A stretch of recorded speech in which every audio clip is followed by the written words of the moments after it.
February 23rd, 1945. 11:17 in the morning. A consolidated B-24 Liberator banks hard over the German city of Mannheim, its bomb bay doors yawning open not to release high explosives, but something far lighter, far stranger, and ultimately far more devastating to the Third Reich's ability to continue fighting. 23 million pieces of paper tumble into the frozen air, catching the light like snow, spiraling downward toward a population that has been told for 12 years that every word printed by the enemy is poison. Oberfeldwebel Karl Heinemann, a 34-year-old Wehrmacht sergeant who has survived Stalingrad, North Africa, and the Normandy invasion, watches from a shattered third-floor window as these leaflets descend. He has been ordered to collect and burn them without reading.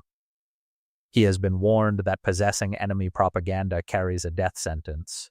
Within 72 hours, Karl Heinemann will walk across enemy lines with his hands raised. One of these forbidden pieces of paper folded inside his boot. On it, a single sentence will have accomplished what 4 years of combat could not. It will have severed the final thread connecting him to a regime he no longer believes can protect him. What Karl does not yet know, what none of the 6 million German soldiers still fighting in February 1945 can know, is that Allied intelligence has discovered a psychological weapon more powerful than any bomb. The truth, delivered at precisely the right moment, in precisely the right words. The paper war against Nazi Germany represents the largest psychological operation in human history. Between 1942 and 1945, American and British aircraft dropped more than 6 billion leaflets over Axis-controlled territory. 6 billion. To understand the scale, if distributed evenly, that would be roughly 400 leaflets for every German man, woman, and child. The weight of paper alone exceeded 34,000 tons, equivalent to 17 fully loaded B-17 flying fortresses. These missions required diverting aircraft, crew, paper supplies, printing capacity, and strategic planning from direct combat operations. In 1944 alone, Allied psychological warfare units produced more printed material than the entire American newspaper industry. The operation consumed forests of trees, rivers of ink, and thousands of man-hours from intelligence analysts, linguists, psychologists, and artists. Yet after the war, when interrogators questioned German prisoners about why they surrendered, a figure emerged that justified every ton of paper, every mission flown. More than 400,000 Wehrmacht soldiers cited Allied leaflets as a primary or contributing factor in their decision to give up. 400,000 men who made a conscious choice to stop fighting, influenced by words on paper floating down from the sky. But not just any words.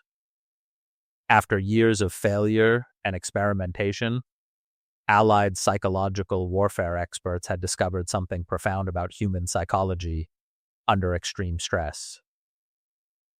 They had found the sentence that worked. The men tasked with this mission believed in early 1942 that it would be simple. Surely any rational human being, confronted with facts about Germany's deteriorating military position, would choose survival over loyalty to a doomed cause. The first leaflets reflected this naive confidence. They featured complex charts showing Allied industrial production figures. They included lengthy essays about the moral righteousness of the Allied cause. They quoted Churchill and Roosevelt, assuming that eloquence alone carried persuasive power. They presented statistical analyses of tonnage sunk, aircraft shot down, territory lost. Aircrews risked anti-aircraft fire to drop these carefully reasoned arguments over German positions. Allied intelligence experts waited for results. The results, when they came, were devastating. Wehrmacht soldiers used the leaflets as kindling. They used them as cigarette papers. They used them in latrines. Interrogation of early prisoners revealed that Nazi propaganda had successfully inoculated German soldiers against exactly this kind of rational argumentation. They had been taught that every Allied statistic was a lie, every promise a trap, every appeal to reason a trick designed to undermine German morale. The leaflets were not being read. They were being laughed at, burned, or ignored. After 6 months of operations, the surrender rate attributable to psychological warfare was effectively zero. The paper weapon had failed. Then, in late 1942, something shifted. The Psychological Warfare Division, commanded by Brigadier General Robert McClure, brought in a new kind of expert. Not generals, not propagandists. Psychologists, sociologists, German émigrés who understood the texture of German life, commercial advertising specialists who knew how to sell ideas to skeptical audiences. These men and women asked a different question. Not, what do we want Germans to know, but rather, what do German soldiers desperately need to hear? They began studying captured German letters home. They analyzed intercepted radio communications. They interviewed defectors and prisoners with new questions. What kept you fighting when you knew the war was lost? What finally broke? What did you need permission to believe? A pattern emerged from thousands of interviews, a psychological architecture of the Wehrmacht soldier's mind in 1943, 1944, 1945. These men were not stupid. Most knew Germany was losing. They could see the evidence with their own eyes.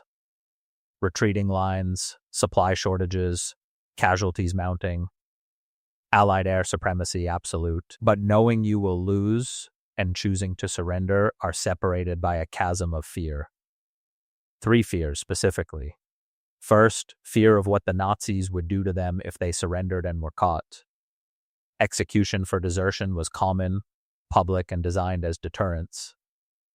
Second, fear of what would happen to their families back home if they were labeled cowards. The regime's capacity for collective punishment was well known. And third, perhaps most powerful, fear of what the Allies would do to them as prisoners. Goebbels' propaganda machine had spent years describing American and British soldiers as subhuman monsters who tortured and executed prisoners. The psychological warfare experts realized their fundamental error. They had been trying to give German soldiers reasons to surrender. What German soldiers actually needed was permission. Permission to make the choice they desperately wanted to make, but could not justify to themselves. Permission to survive, and that permission had to come in a form that could not be dismissed as Allied lies. It had to come from a source the Wehrmacht soldier might actually believe. In March 1943, a new leaflet began appearing over German positions in North Africa. It was different. No statistics, no lengthy arguments, no appeals to abandon Hitler.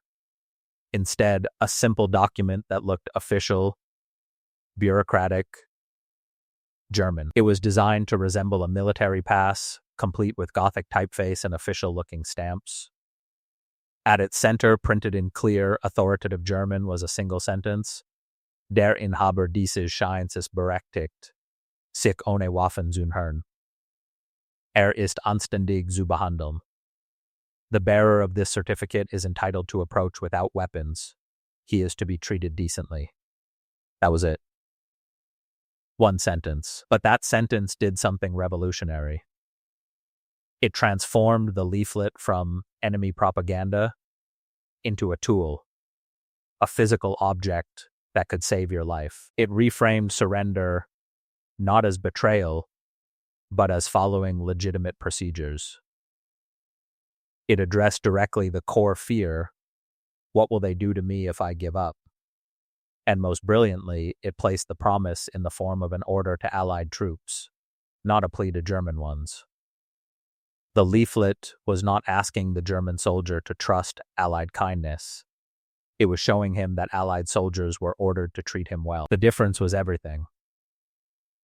The sentence worked because it understood a truth about human psychology under extreme stress. People do not need to be convinced to save their own lives. They need to be shown how.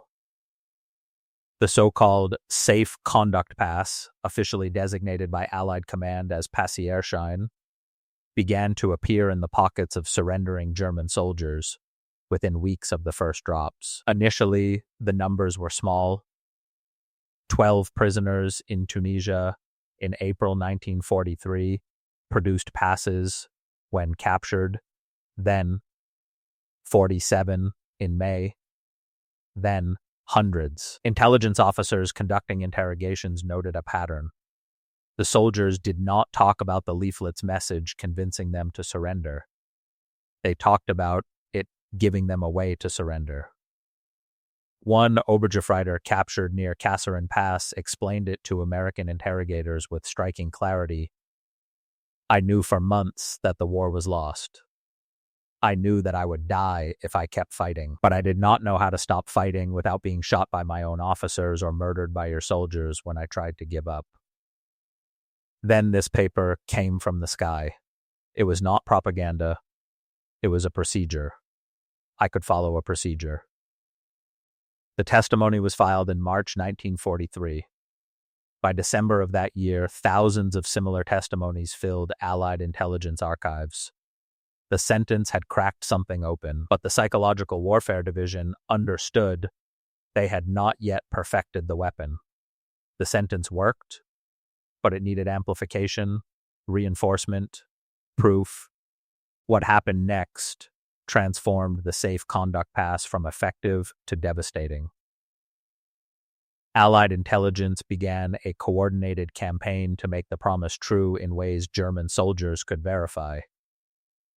Prisoner of war camps in North Africa and later in Italy and France were instructed to treat captured Wehrmacht soldiers in strict accordance with Geneva Convention standards, and then slightly better. Captured German soldiers received the same rations as American troops. They received medical care that many later testified was superior to what they had received in the Wehrmacht. They were allowed to write letters home, letters that some families in Germany actually received, despite Nazi censorship efforts. And most importantly, Allied intelligence deliberately allowed some of these prisoners to escape. Not officially, not obviously, but guards would be positioned just carelessly enough. Fences would have gaps. Transfer convoys would stop in locations where a reasonably clever prisoner could slip away. These escapees made their way back to German lines with first-hand testimony. The leaflets were telling the truth. The Americans and British were not murdering prisoners. They were feeding them. The Safe Conduct Pass actually worked.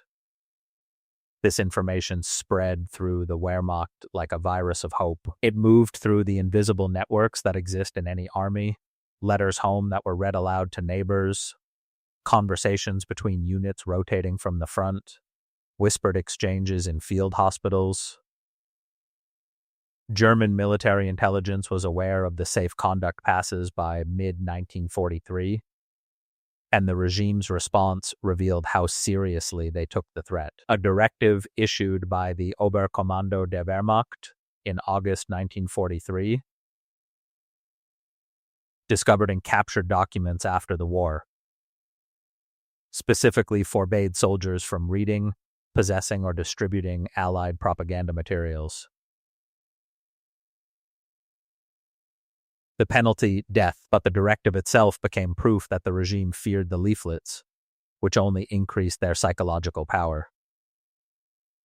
By the summer of 1944, the Safe Conduct Pass had evolved into a sophisticated psychological operation, with multiple variants tailored to specific audiences.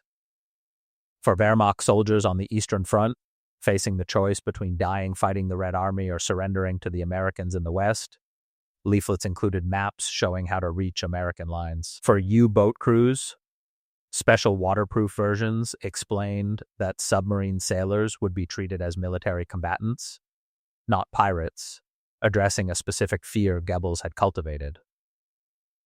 For soldiers in isolated garrisons, leaflets included instructions on how to signal surrender from a distance to avoid being shot during the approach. Each version retained the core sentence, the promise of decent treatment, but added tactical information that transformed the abstract possibility of surrender into a concrete plan of action. The refinement of the message was continuous, informed by weekly intelligence reports from interrogations. When prisoners mentioned that they had hesitated because they feared Allied soldiers would not recognize the pass, the next leaflet drop included instructions in English on the reverse side, explaining to Allied troops what the document meant. When interrogations revealed that some soldiers feared the passes were Nazi traps designed to identify potential defectors, leaflets began including specific Allied code phrases and authentication details that only genuine Allied materials would contain. The operation became a conversation between psychological warfare experts and the enemy soldiers they were trying to reach, with each iteration responding to feedback from the field. The numbers tell part of the story. In the first quarter of 1944, before the Normandy invasion, approximately 3,200 German prisoners cited leaflets in their interrogation reports. In the third quarter of 1944, after the breakout from Normandy and the acceleration of leaflet operations, that number rose to 34,000. By the first quarter of 1945, as Germany's military position became hopeless and leaflet drops intensified to their maximum volume, more than 89,000 prisoners mentioned the safe conduct passes. But these numbers, compiled from U.S. Army records and declassified in the 1970s, represent only documented cases where prisoners volunteered the information or interrogators specifically asked. Post-war analysis by military historians, cross-referencing surrender patterns with leaflet drop locations, suggests the true number influenced by psychological warfare operations was far higher. The estimate of 400,000 surrenders attributable to leaflets comes from a 1951 study by the U.S. Army's Office of the Chief of Military History, which analyzed correlation patterns between leaflet saturation zones and surrender rates, controlling for other variables like combat intensity and unit cohesion. 400,000 men, the equivalent of 20 full-strength Wehrmacht divisions. More soldiers than Germany lost in the entire North African campaign, removed from combat not by bullets, but by sentences. Yet the sentence that worked, the bearer of this certificate is entitled to approach without weapons. He is to be treated decently, succeeded not because of the words themselves, but because of what they represented, a bridge across the chasm of terror. Consider the alternative paths available to a German soldier in late 1944 who had concluded the war was lost. He could continue fighting until killed, the statistically likely outcome given casualty rates in this period. He could attempt to surrender without documentation and hope not to be shot on approach, a terrifying gamble given that soldiers on both sides had been known to fire on approaching enemies out of fear or protocol. He could desert and attempt to hide in civilian populations, virtually impossible in uniform and risking execution if caught by military police. Or he could wait until overrun and hope for survival in the chaos of defeat. Each path led through darkness.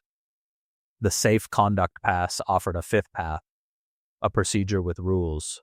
It transformed the moral calculus from am I a traitor if I give up to am I following the correct procedure for surrender? This reframing was psychologically profound. Human beings under extreme stress crave certainty, structure, legitimacy. The pass provided all three. It was physical proof that could be held in the hand, folded, hidden, retrieved at the crucial moment. It had official appearance, stamps, typography, authoritative language. Most importantly, it placed the soldier not in the position of making an individual moral choice to betray his nation, but rather in the position of following a legitimate military procedure that his enemies had established. The Nazis understood the threat this represented. A classified Gestapo report from October 1944, captured after the war and now housed in the National Archives, describes safe conduct passes as more dangerous to morale than 10 enemy divisions. The report details the regime's multi-pronged response. First, aggressive counterintelligence. Soldiers found with passes were to be arrested and interrogated to identify distribution networks. Second, counterpropaganda. Leaflets dropped by German aircraft over their own troops, claiming that the safe conduct passes were tricks, that Allied soldiers used them to identify Germans for execution. Third, increased penalties. By late 1944, possession of a pass could result in summary execution not just of the soldier, but threats to family members.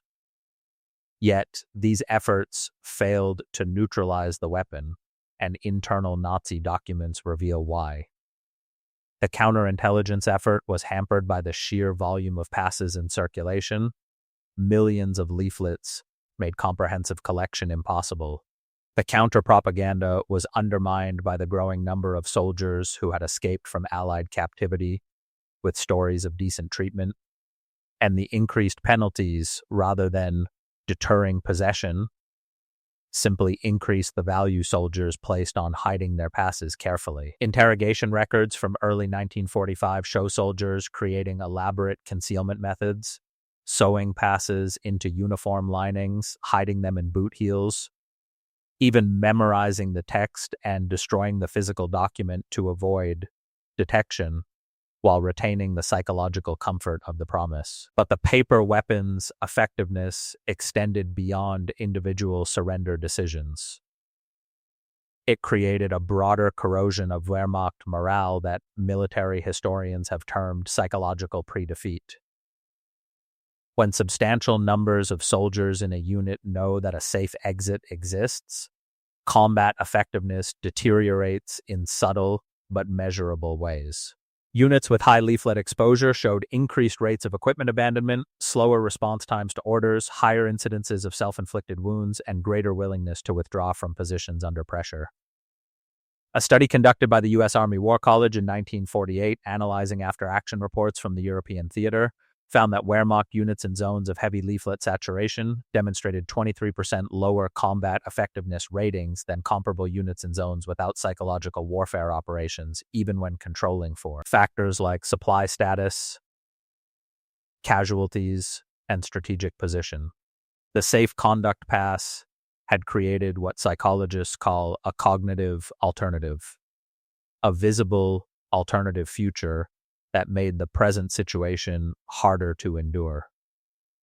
Soldiers who might have fought desperately when they believed death or Soviet captivity were their only options, fought less desperately when they knew a piece of paper in their pocket represented a third path. The leaflet did not need to convince them to surrender immediately. It merely needed to plant the idea that surrender was possible, survivable, procedurally legitimate. Once planted, that idea grew in the mind, particularly as military situations deteriorated. The sentence succeeded because it addressed the human being, not the ideology. Nazi propaganda had spent 12 years constructing an ideological framework in which surrender represented not just military defeat, but metaphysical betrayal, betrayal of the Volk, of racial destiny, of historical mission. To counter this directly was impossible. Any leaflet that argued Nazism is wrong or Hitler has betrayed you reinforced the Nazi framing that surrender was an ideological choice and therefore triggered all the psychological defenses the regime had built. The safe conduct pass bypassed this entirely. It did not ask the soldier to renounce Nazism. It did not require him to accept that the Allied cause was righteous. It did not demand ideological conversion. It simply offered a functional solution to a practical problem. How do I stop fighting without being killed? This distinction was everything. Post-war interviews with German veterans reveal that many who surrendered using safe conduct passes did not, at the moment of surrender, believe the Nazi ideology was wrong. They believed it was irrelevant to their immediate situation. One former Wehrmacht lieutenant, interviewed in 1953 for a U.S. Army study on psychological warfare effectiveness, explained, "I was still National Socialist in my heart when I walked across with my hands up and that paper in my pocket. I was not surrendering my beliefs. I was choosing not to die for beliefs that could not save me." There is a difference. The leaflet understood that difference. This insight that ideological conversion was unnecessary for behavioral change represented a revolutionary understanding of how propaganda works under conditions of extreme stress. Traditional propaganda theory, dominant in the early war years, held that changing behavior required changing beliefs.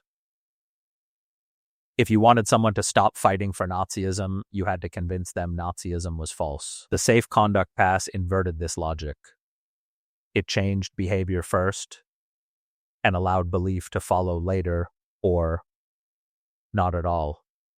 The genius was in the respect it showed for the psychological autonomy of the enemy. It did not demand capitulation of the mind, only protection of the body.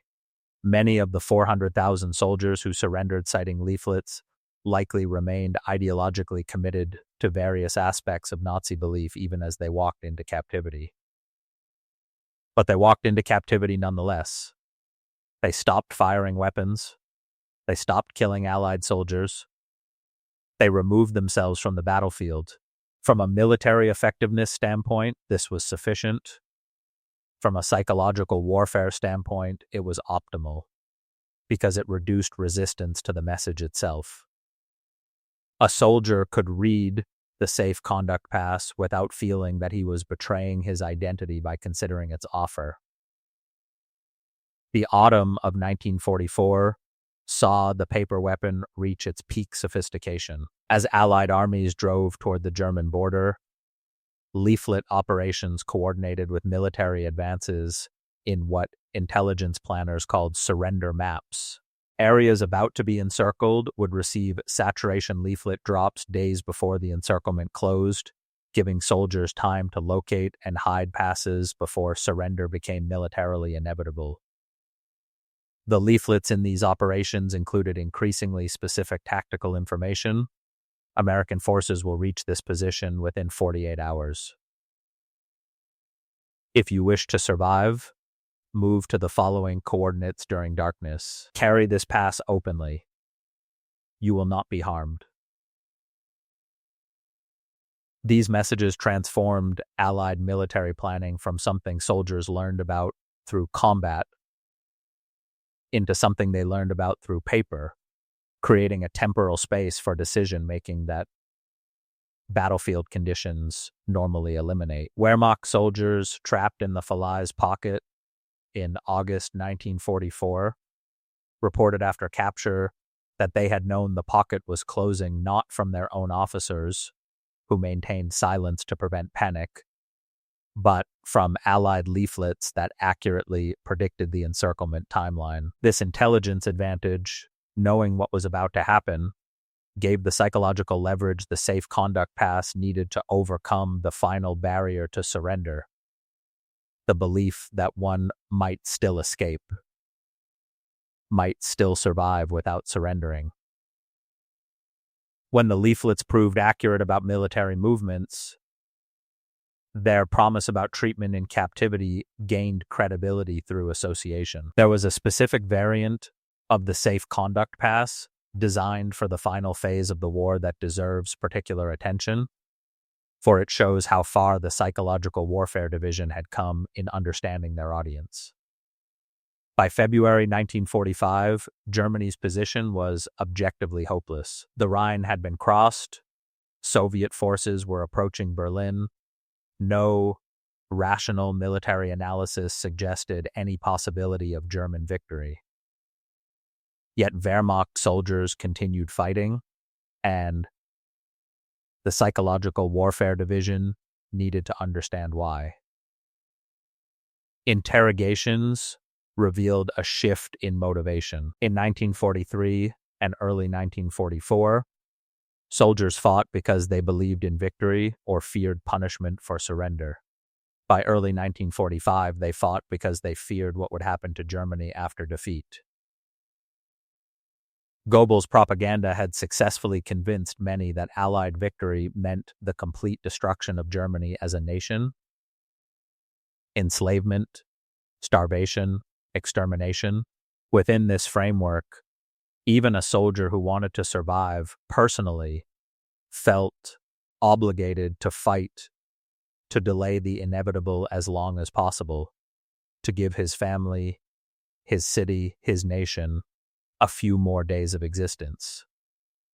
The safe conduct passes dropped in February and March 1945 addressed this fear directly. They included a new sentence added below the original promise of decent treatment: Germany's future will be determined by Germans. Your family needs you alive. This addition was psychologically astute.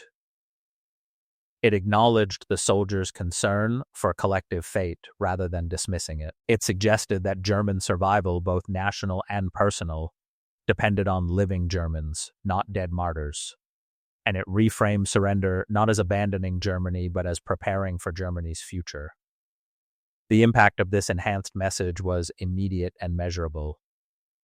In March 1945 alone, more than 40,000 German soldiers surrendered to American and British forces in circumstances where they could have continued fighting for days or weeks. The Ruhr Pocket, encircled in early April, contained approximately 325,000 Wehrmacht soldiers who surrendered en masse between April 12 and April 18, 1945. Post-surrender interrogations indicated that 68% had seen Allied leaflets, and 34% specifically cited the Safe Conduct Pass as a factor in their decision to give up. These numbers, drawn from U.S. Army G2 intelligence summaries declassified in 1973, represent the largest surrender in the Western theater of the war. Entire divisions walked into captivity carrying crumpled pieces of paper that promised them safety. The paper had told the truth, the regime had lied. And in the gap between those two realities, the psychological foundation for resistance collapsed.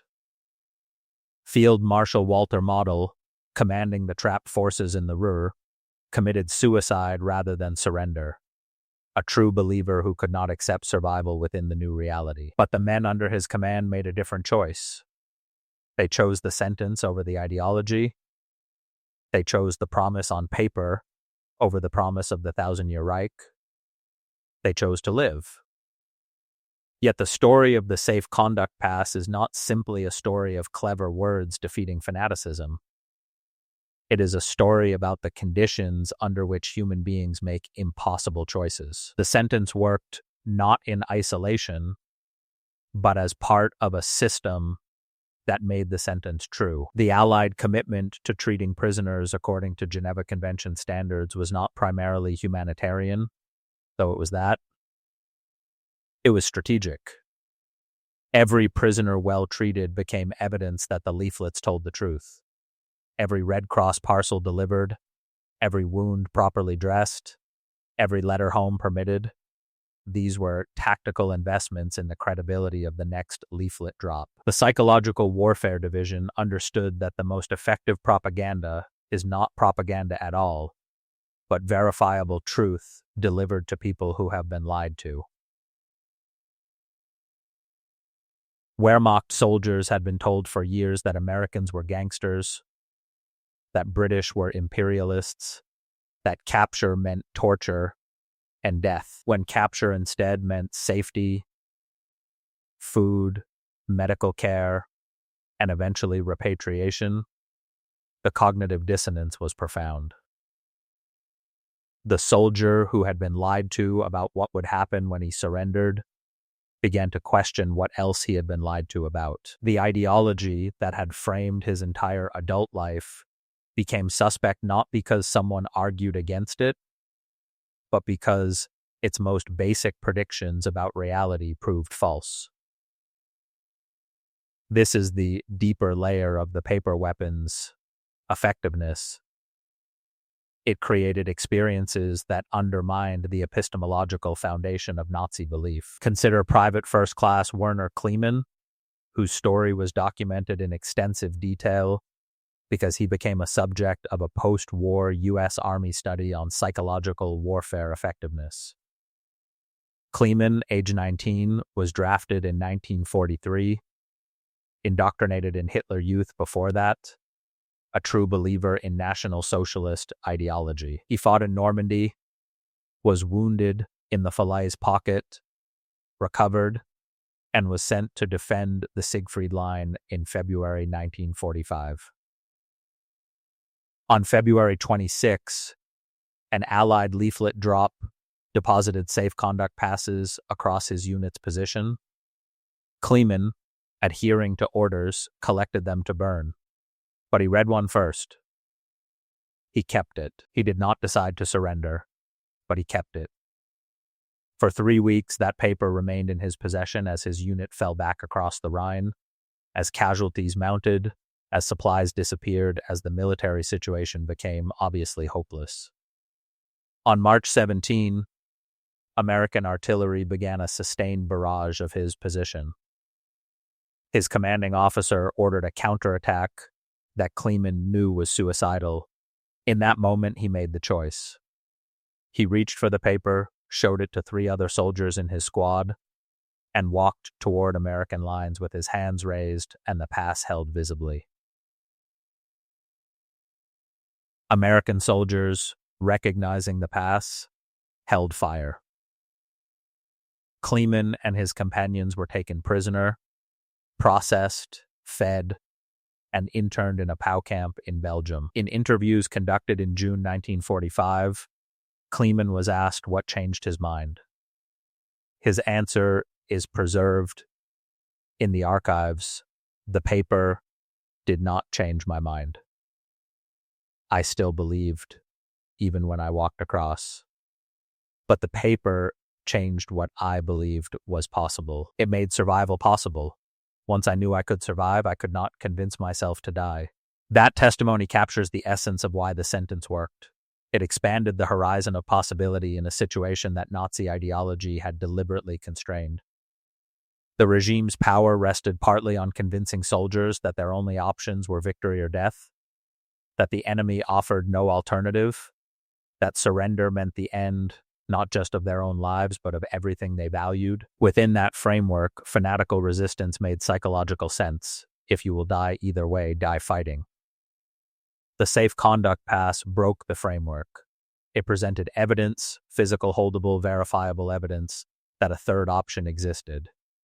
And because it required no ideological conversion, no repudiation of identity, no acceptance of enemy superiority, it was psychologically accessible even to soldiers who remained committed to the cause they had fought for. This accessibility was the key. A piece of propaganda that demands you become a different person will be rejected. A piece of paper that offers you a procedure for not dying can be accepted even by those who hate what it represents.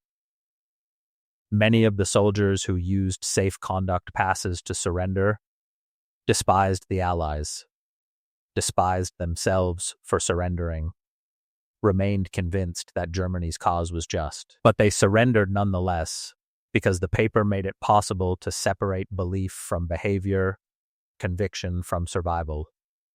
The symbolic weight of paper itself played a role that Allied psychological warfare experts came to recognize and exploit.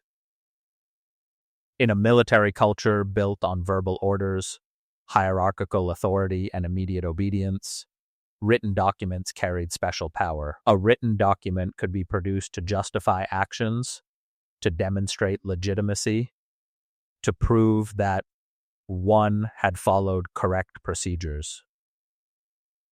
The Safe Conduct Pass leveraged this cultural conditioning. It was not merely a promise from the enemy, it was a document, officially formatted, that could be shown to superior officers if questioned, that could be used as evidence that one had not deserted but had followed a legitimate protocol.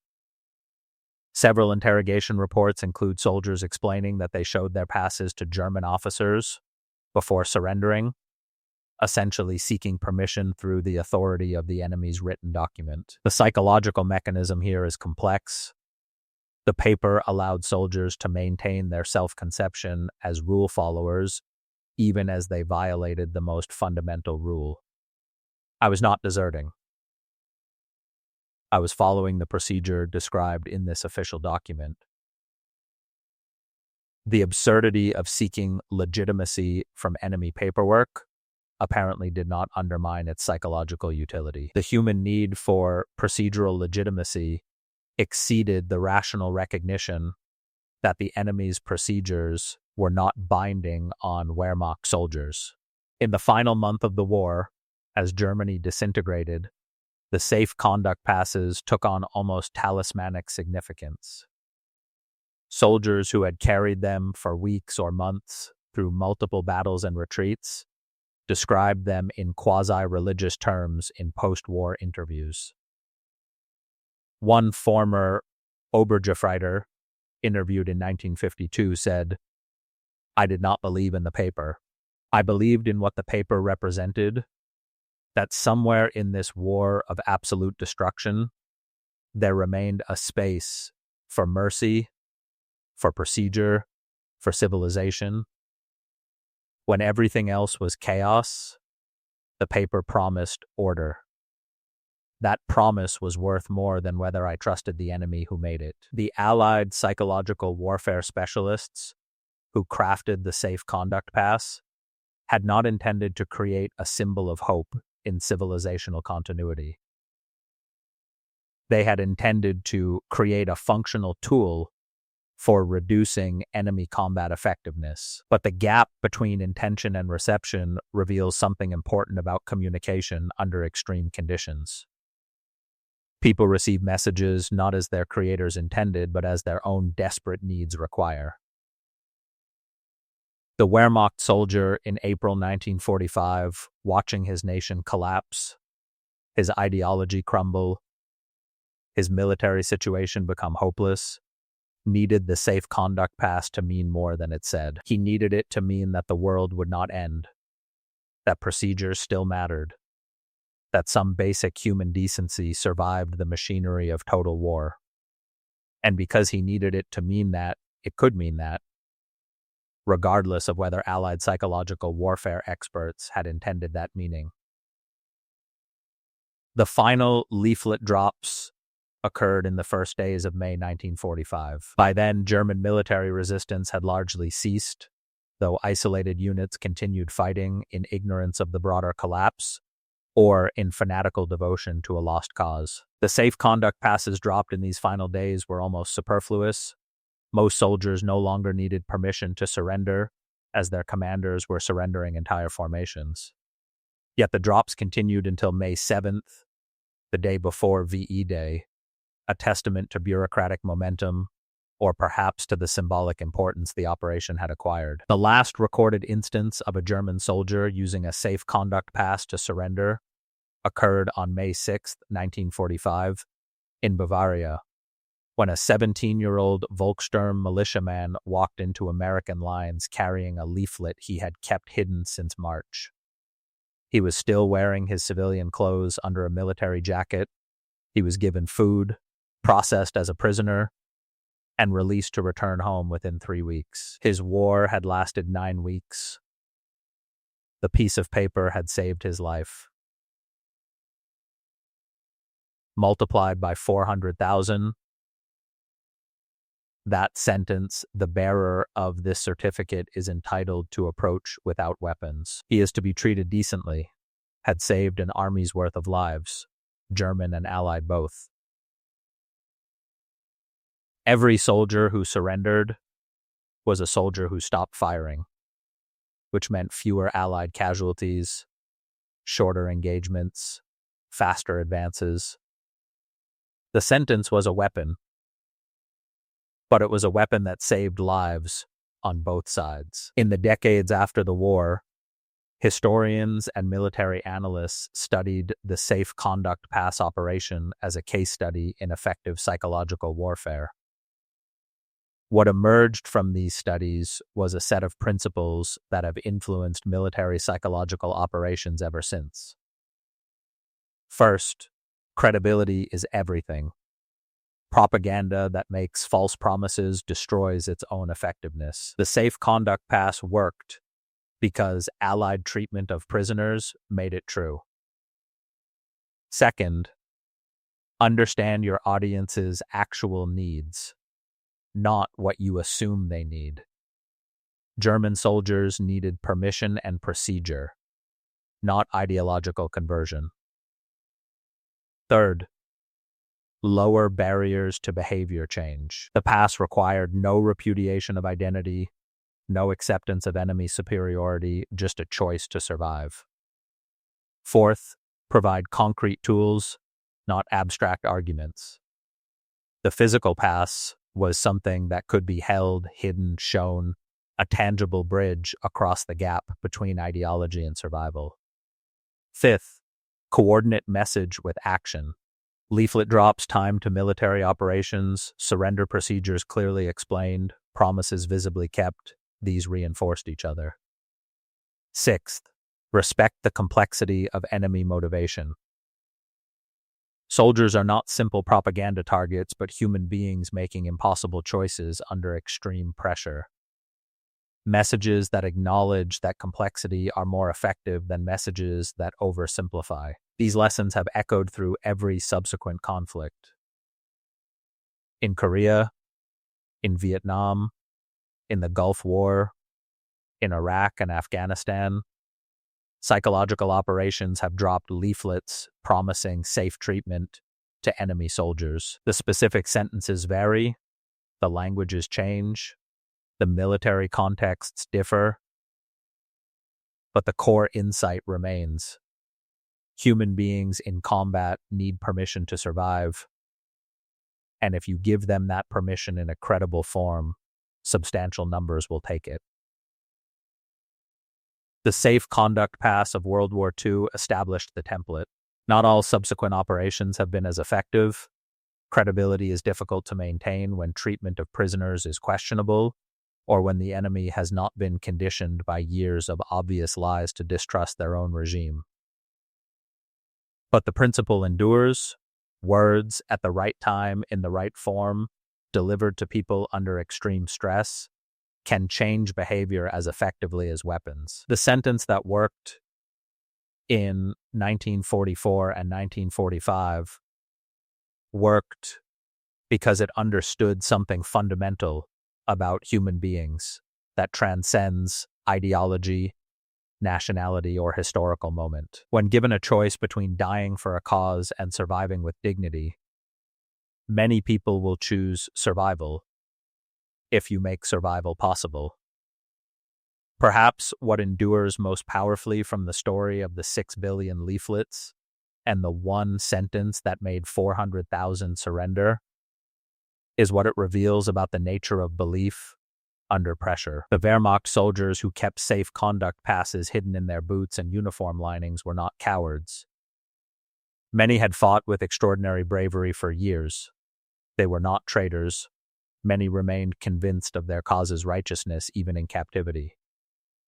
They were human beings confronted with a choice between abstract loyalty and concrete survival, and they made the choice that human beings have always made when given genuine permission. The Allied psychological warfare experts who crafted the Safe Conduct Pass had discovered something the Nazi regime never understood: that ideological fanaticism is, for most people, conditional. It persists as long as the costs are bearable and the alternatives are worse. When the costs become unbearable and a viable alternative appears, ideology reveals itself as something less than absolute. The piece of paper floating down from the sky was not stronger than Nazi indoctrination, but it was stronger than the will to die for indoctrination when survival was possible. In the end, what made 400,000 German soldiers surrender was not the 23 words printed on millions of leaflets. It was the truth that those words represented, that across the chasm of total war, some basic acknowledgement of shared humanity persisted. That surrender to the Americans or British meant being treated as a human being, fed, sheltered, eventually allowed to return home. That the enemy, despite fighting a war of annihilation against the regime, distinguished between the regime and the soldiers fighting for it. That survival was not betrayal, but a legitimate choice that a piece of paper could make procedurally acceptable. The sentence worked because it told a truth in a war saturated with lies. And truth, when delivered to people who have been systematically deceived, to people desperate for a reason to hope, to people facing the choice between dying and living, truth has a power that no amount of propaganda can match. Those 6 billion leaflets, those countless aircraft missions, those tons of paper and rivers of ink, all of it was infrastructure for delivering one true sentence to people who needed desperately to believe it. The bearer of this certificate is entitled to approach without weapons. He is to be treated decently. 23 words. 400,000 lives. In the arithmetic of war, no weapon ever achieved a better ratio.